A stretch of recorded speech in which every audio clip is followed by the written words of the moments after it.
Scott Jackson, President and CEO of Global Impact. The whole question of shared value and how you bring both nonprofits and corporations together is really beginning to evolve into kind of three key elements, if you will. First of all, that there's got to be a shared sense of mission.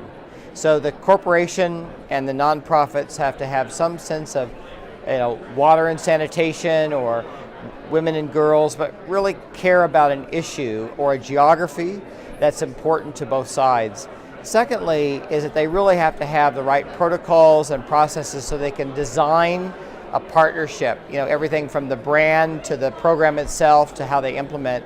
And then thirdly is a way to measure so that both sides really understand what success looks like. So for us, we look for those three key elements, and based on those elements, I think we're really able to kind of develop very unique partnerships. From the nonprofit side, in terms of what we've learned that works for partnerships, is that they really have to be clear about their own corporate engagement policy and how they would like to partner with the private sector. And from the private sector side, the more that they are clear about not only kind of their local community interests or CSR interests, but really how they're looking at critical needs and business aligned objectives and mission. So that's the first thing to kind of watch for is, are both sides kind of really thinking about what they want to achieve? Because if they haven't, then they're not as good a partner.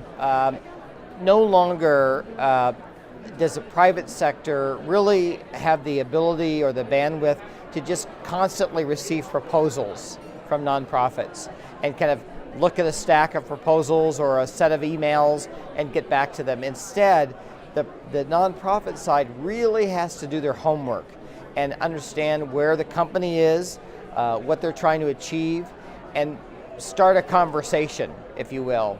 And often, if a proposal or outline is more than one page, the executives of the corporation really can't even look at it. They have small staffs, and they really have to have a protocol that they put the nonprofits through. So I think that corporations are acting more like larger foundations in terms of international development, and I think nonprofits have to really think about them as a donor that kind of deserves strategy, deserves research, and really find out if there's a fit.